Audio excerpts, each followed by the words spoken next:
Welcome to this week edition of the Africa Today News, New York. My name is Christy Chris, and these are the top headlines for the week. Governor of Florida, Ron DeSantis, threw his support behind Donald Trump. The president of Nigeria, Bola Tinubu, came out to reiterate against corruption and other vices. Hamas militant group to launch attack on Israel October 7th. Turkey's national parliament rectified Sweden's NATO membership after more than a year of delays.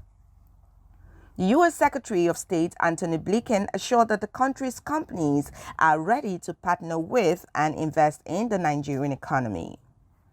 A minister in Uganda came under intense criticism after calling those who died of hunger in his country idiots. Malam Garba Shehu urged Nigerians to lower the expectations of President Bola Tinubu. Skulls were killed in houses, a church and a mosque burnt in Sabongeri area of Mangu local government area of Plateau State following attack from yet to be identified gunmen. Nigerian Labour Congress NLC berated President Bola Tinubu over the economic hardship in the country. The President General of the United Nations, Antonio Guterres, charged African leaders to root out terrorism and violent extremism in the continent. Kenneth Smith became the first person to be executed by asphyxiation with nitrogen gas in the United States. Former chairman of the Independent National Electoral Commission, INEC, submitted that the national umpire actually owes Nigerians an explanation about the 2023 general elections results. The government of President Bola Tinubu had no plan to move the nation's capital to Lagos from Abuja. The People's Democratic Party, PDP, and the Labour Party demand explanation as President Bola Tinubu departed Abuja for France. Cameroon officially commenced the globe's first full-blown routine vaccination effort against malaria. Now on the news in details. The governor of Florida, Ron DeSantis, suspended his campaign for the Republican presidential nomination, declaring that he has thrown his support against frontrunner Donald Trump. On the same day, we informed you that the president of Nigeria, Bola Tinubu, came out to reiterate that his administration will not give up on its effort aimed at addressing corruption and other vices because it is a sacred duty to ensure that the country is set right for the prosperity of all Nigerians.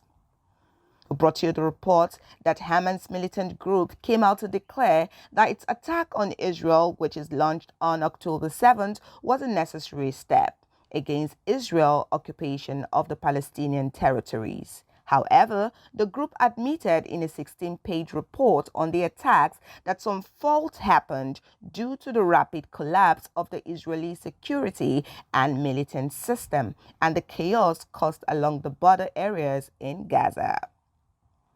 The U.S. Secretary of State Antony Blinken came out to assure that the country's companies are ready to partner with and invest in the Nigerian economy.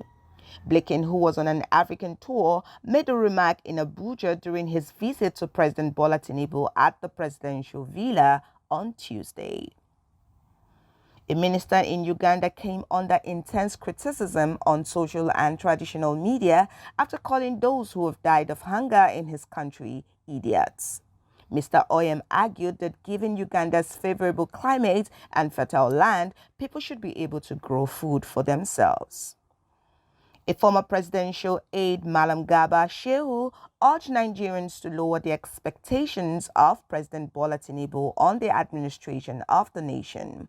He asked Nigerians to learn from the past administration and not expect too much, saying Nigerians should lower their expectation of political leaders.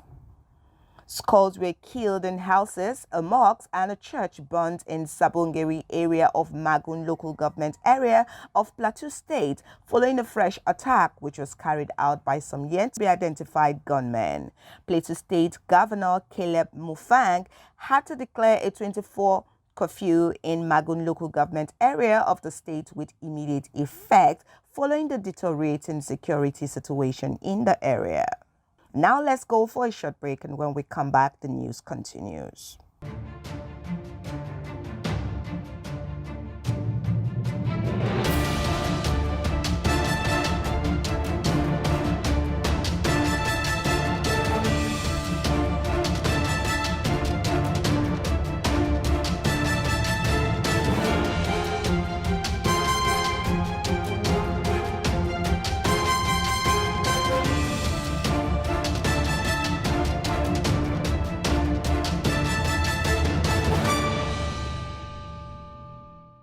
Now on Africa Today News New York, the Nigerian Labour Congress NLC berated President Bola Tinubu over the economic hardship in the country, which he claimed was worsening and pushing Nigerians into misery.